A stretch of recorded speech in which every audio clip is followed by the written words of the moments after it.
नमस्कार. आज आपण उन्हाळी वाळवणाच्या रेसिपीजमध्ये 8वा पदार्थ बनवतोय, तो म्हणजे उपवासाचे साबुदाणा बटाटा पळीपापड. या पापड्या पहा ना, तळल्यानंतर अगदी दुप्पट तिप्पट फुललेल्या आहेत. दुधासारख्या पांढऱ्या शुभ्र तयार झालेल्या आहेत. या पापड्या बनवताना मी किसलेला बटाटासुद्धा वापरलेला आहे. तो बटाटासुद्धा पापडीमध्ये अगदी उठून दिसत आहे. पापड्या तळल्यानंतर पहा, अजिबात तेलकट झालेल्या नाहीत. मस्त अशा कुरकुरीत आणि खुसखुशीत तयार झालेल्या आहेत. बऱ्याच वेळा काय होतं, ही पापडी तयार झाल्यानंतर जेव्हा अर्धवट सुकते ना, तेव्हा तिला मध्येच तडा जाते, पापडीचे तुकडे पडतात. तर असं होऊ नये यासाठी काय करावे हे सुद्धा मी डिटेलमध्ये सांगितलेलं आहे.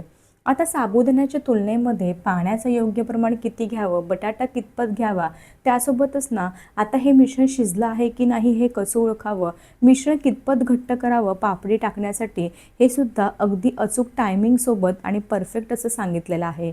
जर सर्व स्टेप फॉलो करून जर तुम्ही ह्या पापड्या बनवल्या ना, तर तुमच्या पापड्यासुद्धा अगदी परफेक्टच तयार होणार आहे.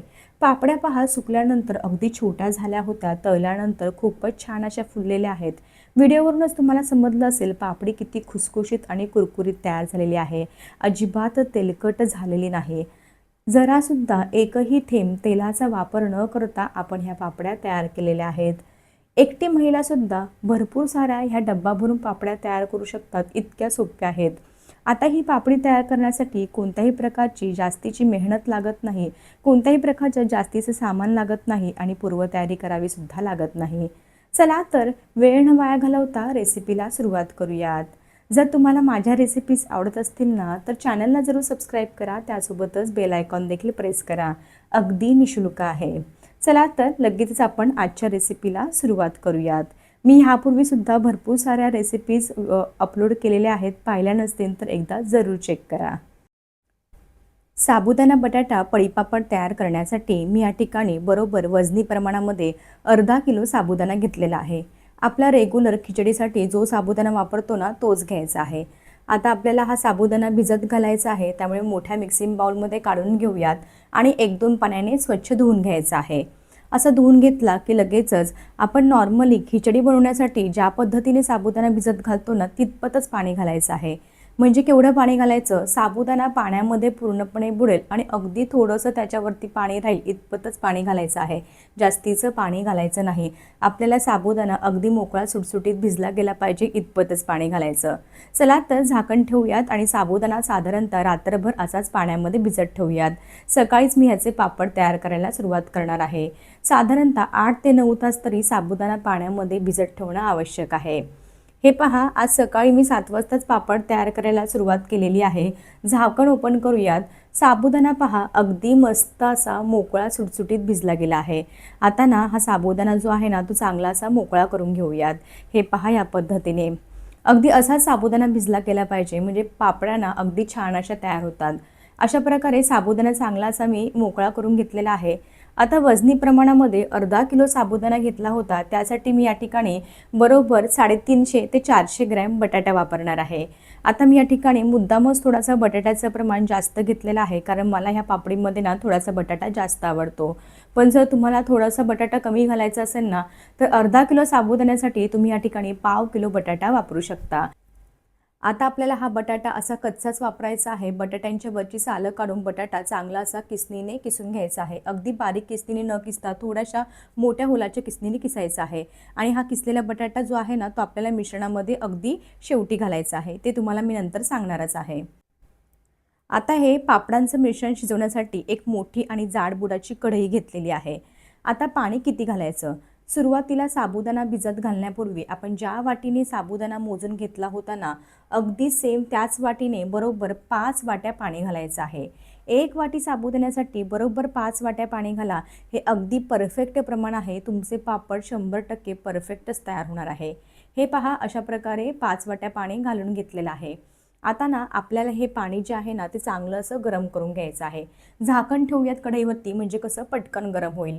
आता हे पाणी तापत आहे तोपर्यंत आपण ह्यामध्ये मिरचीचा ठेचा करून घालणार आहे. तो कसा तयार करायचा सांगते. आता मी या ठिकाणी ना साधारणतः 5 ते 6 हिरव्या मिरच्या घेतलेल्या आहेत. मिक्सरच्या भांड्यामध्ये घालायचे आहेत आणि मस्त असा बारीक ठेचा करून घ्यायचा आहे, बारीक करून घ्यायचे आहेत. आता मिरचीचं प्रमाण तुम्ही तुमच्या आवडीनुसार कमी जास्त करू शकता किंवा तुम्हाला मिरची नसेलच घालायची, फक्त मिठाच्या सुद्धा तुम्ही या साबुदाणा बटाट्याच्या पापड्या तयार करून घेऊ शकता. हे पहा, या ठिकाणी पाणी हलकंसं गरम झालेलं आहे. आता लगेचच तयार केलेल्या मिरचीचा ठेचा घालायचा आहे. हे पहा या पद्धतीने, आणि लगेचच चवीनुसार मीठ घालायचं आहे. थोडीशी मिरची घालून तुम्ही ह्या पापड्या तयार करून पहा, खरंच खूप अप्रतिम चवीच्या लागतात. मीठ आहे ना ते बेताने घालायचं. कोणत्याही उन्हाळी वाळवणाच्या पदार्थामध्ये मीठ थोडंसं कमीच घालायचं. जास्तीचं घातलं ना मग त्या चांगल्या लागत नाही खायला. आता घातलेला मिरचीचा ठेचा आणि मीठ अगदी व्यवस्थित असं पाण्यामध्ये मिक्स करून घेऊयात. हे पहा, पाणी अगदी व्यवस्थित असं गरम झालेलं आहे. आता मोकळा करून आणि भिजवून घेतलेला साबुदाणा आहे ना, तो सर्व साबुदाणा या स्टेजला घालायचा आहे. तुमच्या एक गोष्ट लक्षात आली असेल, आपण साबुदाणा जेव्हा पाण्यामध्ये घातलात तेव्हा सर्व साबुदाणा पाण्याच्या अगदी तळाशी जाऊन बसलेला आहे आणि या साबुदाण्याचा रंग पहा, अगदी दुधासारखा पांढरा शुभ्र आहे. आता हा साबुदाणा जसा शिजत जाईल ना तसा तसा पाण्याच्या वरती तरंगायला लागतो. त्यासोबतच अगदी काचेसारखा ट्रान्सपरंट आणि जेली फॉर्ममध्ये येतो. आता आपल्याला हे मिश्रण किती शिजवायचं हे तुम्हाला मी सांगते. मिश्रण आता पहा खूप पातळ दिसत आहे, पण जसं जसं शिजत जाईल ना तसं तसं त्याला घट्टपणा येतो. त्यासोबतच ना साबुदाणा पूर्णपणे काचेसारखा पारदर्शक होईपर्यंत आणि अगदी जेली कशी असते तशा फॉर्ममध्ये येईपर्यंत आपल्याला हे मिश्रण शिजवून घ्यायचं आहे. एकदा का तसा साबुदाणा झाला आणि मिश्रण थोडंसं घट्ट झालं ना की समजावं आपलं पापडीसाठी लागणारे मिश्रण अगदी परफेक्ट तयार आहे. हे पहा, सुरुवातीपासून टोटल 10 मिनिटं झालेली आहेत. मध्यम आचेवरती मी हे मिश्रण शिजवूनच घेत आहे. आता पहा, साबुदाणा जो तळाशी जाऊन बसलेला होता ना तो असा कढईच्या वरती तरंगायला लागलेला आहे. याचा अर्थ साबुदाणा शिजायला सुरुवात झालेली आहे.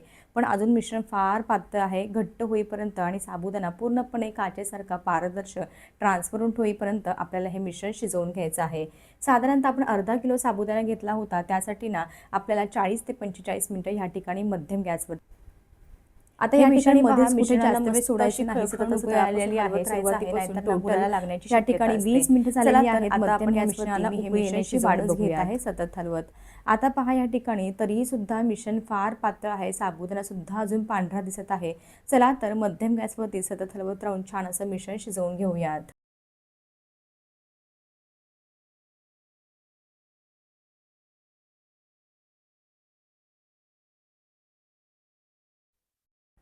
सुरुवातीपासून टोटल आता या ठिकाणी बरोबर अर्धा तास झालेले आहे. मध्यम आचेवरती मी हे मिश्रण सतत हलवत शिजवूनच घेत आहे. आता तुम्ही सुरुवातीला पाहिलं असेल, साबुदाणा अगदी दुधासारखा पांढरा होता, पण आता पहा ना साबुदाण्याचा रंग अगदी चेंज झालेला आहे. साबुदाणा पहा ना मस्त असा जेली फॉर्ममध्ये आलेला आहे, काचेसारखा पारदर्शक दिसत आहे. तरीसुद्धा मध्ये मध्ये ना थोडेसे असे पांढरे पांढरे साबुदाण्याचे कण शिल्लक राहिलेले आहेत, कारण पूर्ण साबुदाणा अजून शिजलेला नाही. आणि ना मिश्रणसुद्धा फार पातळ आहे. आपल्याला आणखी मिश्रण घट्ट होईपर्यंत शिजवून घ्यायचं आहे. आता ना मी एका साईडला जे सुरुवातीला 400 ग्रॅम कच्चे बटाटे घेतले होते ना ते सुद्धा मोठ्या किसणीने मस्त असे किसून घेतलेले आहेत. बटाटा काळा पडू नये किसलेला म्हणून असाच पाण्यामध्ये ठेवलेला होता. आता तुम्ही या ठिकाणी पाहू शकता मिश्रणाची थिकनेस पहा, अजूनही मिश्रण फार पातळ आहे, त्यामुळे आणखी थोडंसं घट्ट होईपर्यंत आपल्याला हे शिजवून घ्यायचं आहे.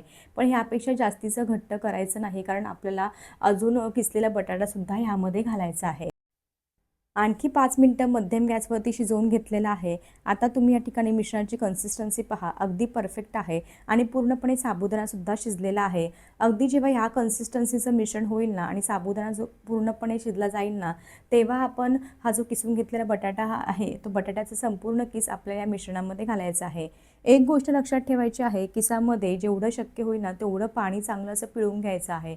जर तुम्ही जास्त प्रमाणामध्ये ह्यामध्ये पाणी ठेवलं ना तर काय होणार आहे, मिश्रण आणखी आपलं पातळ होईल शिजलेलं. त्यामुळे ना जेवढं शक्य होईल तेवढं पाणी चांगलं असं पिळून घ्यायचं आहे. त्यानंतरच मिश्रणामध्ये हा किसलेला बटाटा घालायचा आहे. अर्धा किलो साबुदाण्यासाठी मी 400 ग्रॅम कच्चा किसलेला बटाटा घातलेला आहे. जर तुम्हाला कमी घालायचं असेल तर अर्धा किलो साबुदाण्यासाठी सुरुवातीला सांगितल्याप्रमाणे पाव किलो बटाटा घातला तरीसुद्धा चालणार आहे. हे पहा, संपूर्ण किसलेला बटाटा मिश्रणामध्ये घालून घेतलेला आहे. आता व्यवस्थित असा हा बटाटा जो आहे किसलेला तो अगदी असं व्यवस्थित मिक्स करून घ्यायचा आहे. एकदा का बटाटा घातला ना की मिश्रण आणखी घट्ट होणार आहे. आता ना लक्षात ठेवायचं, जेव्हा पूर्णपणे मिश्रण शिजेल म्हणजे साबुदाणा जेव्हा शिजेल आणि थोडंसं मिश्रण घट्ट होईल ना त्यानंतरच आपल्याला हा किसलेला बटाटा घालायचा आहे. जर तुम्ही आधी घातला असता तर काय झालं असतं, तो बटाटा आहे ना, तो खूपच असा शिजला गेला असता आणि अगदी गाळ झाला असता. आपल्याला जेव्हा ही पापडी आपण तळणार आहे ना, तेव्हा ना बटाट्याचा किससुद्धा पापडी तळल्यानंतर दिसणार आहे. इतपत मस्त अशी आपली ही पापडी तयार होणार आहे. त्यामुळे सुरुवातीला बटाटा न घालता अगदी जेव्हा मिश्रण 80% शिजेल ना, त्यानंतरच हा बटाटा घालायचा आहे. म्हणजे कसं पापडीमध्ये बटाटासुद्धा मस्त असा उठून दिसतो आणि जास्त देखील असा बटाट्याचा गाळ तयार होत नाही. हे पहा, अशा प्रकारे संपूर्ण किसलेला बटाटा मिश्रणामध्ये मी अगदी व्यवस्थित असा मिक्स करून घेतलेला आहे. आता साधारणतः आणखी फक्त पुढे 10 मिनिटच आपल्याला हे मिश्रण शिजवायला वेळ लागणार आहे. जास्तीचा वेळ आता लागणार नाही. बटाट्याचा कच्चा किस घातल्यानंतर मी आणखी पुढे 10 मिनटं हे मिश्रण शिजवून घेतलं. अशा प्रकारे टोटल 45 मिनटं मला मध्यम गॅसवरती हे मिश्रण शिजवायला वेळ लागलेला आहे. आता तुम्ही या ठिकाणी मिश्रणाची कन्सिस्टन्सी पाहून घ्या. अगदी परफेक्ट आहे आणि 10 मिनटामध्ये ना बटाटासुद्धा मस्त असा शिजला गेला आहे. आता लगेचच गॅस बंद करायचा आहे. साबुदाणा बटाटा पळीपापड तयार करण्यासाठी परफेक्ट असं आपलं हे पापडीचं मिश्रण तयार झालेलं आहे. एकदा तुम्ही या ठिकाणी कन्सिस्टन्सी पहा, अगदी परफेक्ट आहे. आधी पहा मिश्रण किती पातळ होतं, पण आता पहा ना अगदी परफेक्ट असं कन्सिस्टन्सीचं मिश्रण तयार झालेलं आहे. साबुदाणा कुठेही पांढरा दिसत नाही, पूर्णपणे काचेसारखा ट्रान्सपरंट झालेला आहे. आता काय करायचं, आता आपल्याला लगेचच पापड्या घालायच्या आहे. त्यामुळे ना जेवढं तुम्हाला मिश्रण हवं आहे ना, तेवढं थोडं थोडं मिश्रण असं एका बाउलमध्ये काढून घ्यायचं आणि पापड्या घालायला सुरुवात करायची. बाकीचं मिश्रण झाकून ठेवायचं आहे, म्हणजे कसं थंड होणार नाही. आता जरी तुम्हाला हे मिश्रण ना थोडंसं गरम वाटत असेल ना, तर थोडंसं अगदी 2-3 मिनटं थंड होऊन द्या. त्यानंतर पापडी तुम्ही घालू शकता. पण मी या ठिकाणी ना लगेचच पापड्या घालायला सुरुवात करणार आहे. एक प्लास्टिकचा कागद अंथरलेला आहे. प्लास्टिकच्या कागदावरती आपण फटाफट या पापड्या घालून घेणार आहे. माझ्याकडे ना अशी छोटी पळी आहे. त्या पळीने एक पळी मिश्रण घेणार आहे आणि मस्त अशी पापडी घालून घेत आहे. व्हिडिओमध्ये दाखवते त्याप्रमाणे मस्त अशा पापड्या घालून घ्या. ह्या पापड्यांना अगदीच पातळ नाही बनवायच्या, थोड्याशा जाडसर ठेवायच्या आहे. कारण ना सुकल्यानंतर त्या आणखी पातळ होतात आणि मग ना तळल्यानंतर जास्त फुलत नाही. त्यामुळे ना अगदीच पातळ न करता जास्त पसरवायच्या पण नाही, थोड्याशा जाडसर ठेवायच्या, कारण त्या सुकल्यावरती आणखी पातळ होणार आहे. हे पहा, मी अजिबात जास्तीचं कुठे पसरवत नाही आहे. ही पापडी आपोआप पातळ मिश्रण असल्यामुळे थोडीफार ती आपोआपच पसरली जाते. व्हिडिओमध्ये दाखवते त्याप्रमाणे मस्त अशी आपण ह्या पापड्या घालून घेत आहे. एक पळी मिश्रण घेत आहे, त्याची बरोबर एक छान अशी मध्यम आकाराची पापडी तयार होते. तुम्हाला व्हिडिओमध्ये दिसत असेल, आपण जो बटाट्याचा किस घातला होता ना कच्चा, तो सुद्धा पापडीमध्ये आत्ताच मस्त असा उठून दिसत आहे आणि तळल्यानंतर तर आणखी छान दिसणार आहे. अशी पापडी खाल्ल्यानं खरंच खूप छान अशी मज्जा येते. या प्रकारे सर्व पापड्या मी तयार करून घेतल्या होत्या. ज्या दिवशी पापड्या तयार केल्या त्या दिवशी घरातच पंख्याखाली मी ही पापड्या सुकवलेल्या आहेत. थोडंसं गॅलरीच्या इथेच मी ह्या पापड्या घातल्या, म्हणजे कसं थोडंफार ऊनसुद्धा या पापड्यांना लागलं.